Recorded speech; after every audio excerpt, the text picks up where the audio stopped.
Hey everybody, this is Ruben again for another episode of A Placebo Effect. And in this episode I wanted to talk about the moral outrage with respect to mass shooting events, and that it is not a sincere outrage. It's an imposed outrage by society and the media. This is definitely one of those episodes where it ties the message cleanly with the actual theme of my channel, which is the placebo effect, right? In this context, what I mean is that the media, right,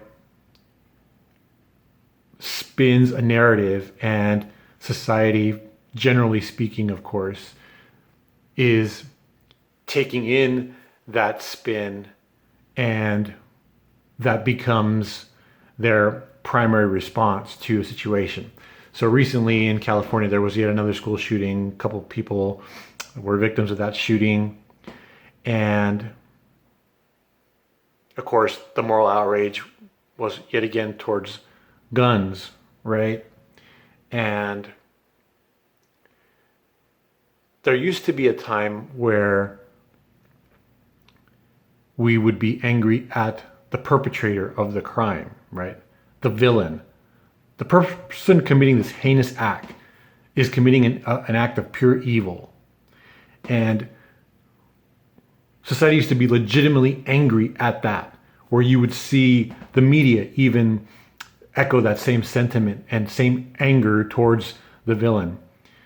And that the narrative instead has become a focus of the weapon, right?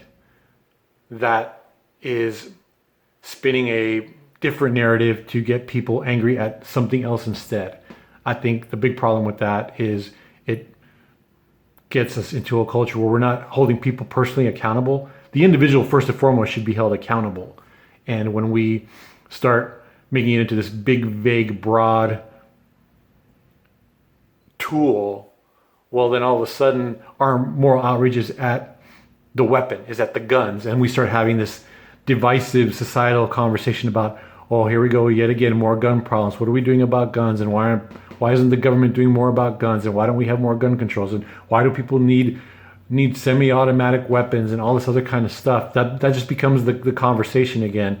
And it becomes a very polarizing conversation. Whereas people can unite behind a villain. It'd be very difficult to have somebody try to be on the defense of a shooter, right?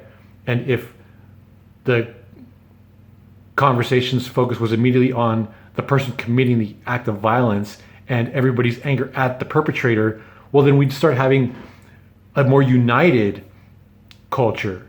Everybody would be mad at the shooter. Hopefully the guy didn't die on the scene. Hopefully he was caught so that he can stand trial and justice can be done, right?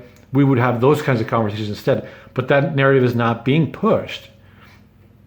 And it's a very sad thing because, again, it's removing that sense of personal responsibility. And it's getting worse in our culture. It's getting worse in our society. People just don't take personal responsibility for a lot of things these days. And again, yes, I'm generalizing, I'm stereotyping, but I'm trying to make a point here because it's definitely relevant on the gun narrative, right? That we aren't holding the individual accountable. It creates a polarizing situation instead. And I think it's very purposeful. I think that in and of itself is another sign of evil. Like the media is perpetuating a polarizing stance to have a conversation that doesn't have anything to do with the actual villainous criminal directly. I don't understand that. I think that's totally messed up. And not only that, but if, I had a conversation with a coworker about this, and the coworker's position was to take the stance of the gun. Here we go yet again. Let's have the gun conversation. And, I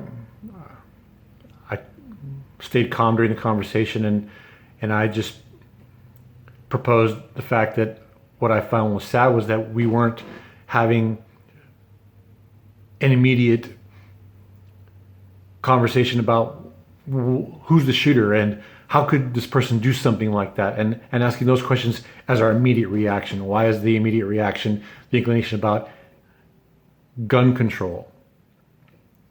And the other problem is when we don't look at the perpetrator, when we don't look at the villain, then we are also avoiding a very real scenario on helping to minimize this problem itself.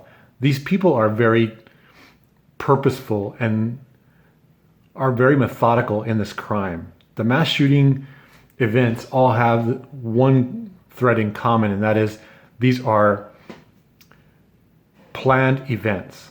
These people are methodical and calculating in what they want to do. And when the background is done on the criminals and when more evidence comes to light on the details of these people, then the same pieces of evidence come up again and again, which is that this person was planning this event.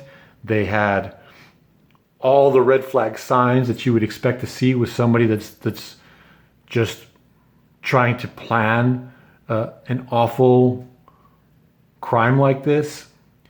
And then, of course, you just get another way to look at this, right? If we were instead looking at the individuals and their motivations and finding the common themes behind it, then that would all of a sudden be a rational, relevant piece of dialogue for us to continue to unite in a conversation about, hey, we should do more things. When you see something, say something about a neighbor, a coworker, a family member that's displaying these signs A, B, C. These sure do sound a whole lot like the person that committed that crime in Columbine, or a whole lot like the person that committed that crime in El Paso, or a whole lot like that criminal that committed that gun crime in Colorado, etc. They're going to find common themes when they look at the individual.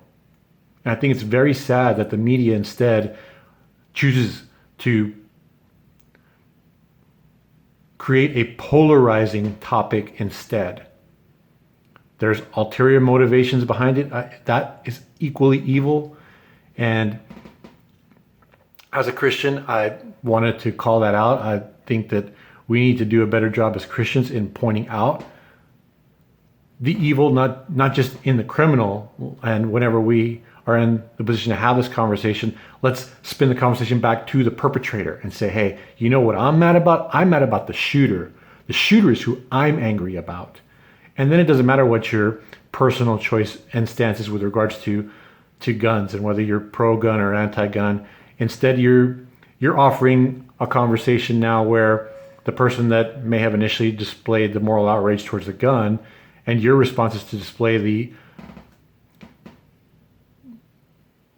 righteous outrage and anger towards the evil perpetrator, then now this other person that you may be in dialogue with has an opportunity to get on board with that. And then maybe you now have a means to have a conversation that unites you in a common sympathy, in a common anger, and you can do a good job of avoiding a polarizing conversation.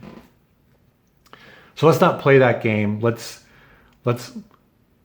call out evil when we see it. And when we call out evil when we see it, then we are demonstrating how we see the world. We see the world in its state that this is a fallen world. Evil does exist. And we need to stop pretending as a society of being in denial that evil is some sort of construct. Evil is very real. And these criminal acts of violence are demonstrative of the evil that exists in this world. And we should be angry at that evil. That is righteous anger. So that's what I wanted to talk about. And I wanted to share how a conversation at work got me into this topic. And that's all for this episode. May God bless you and have a great day.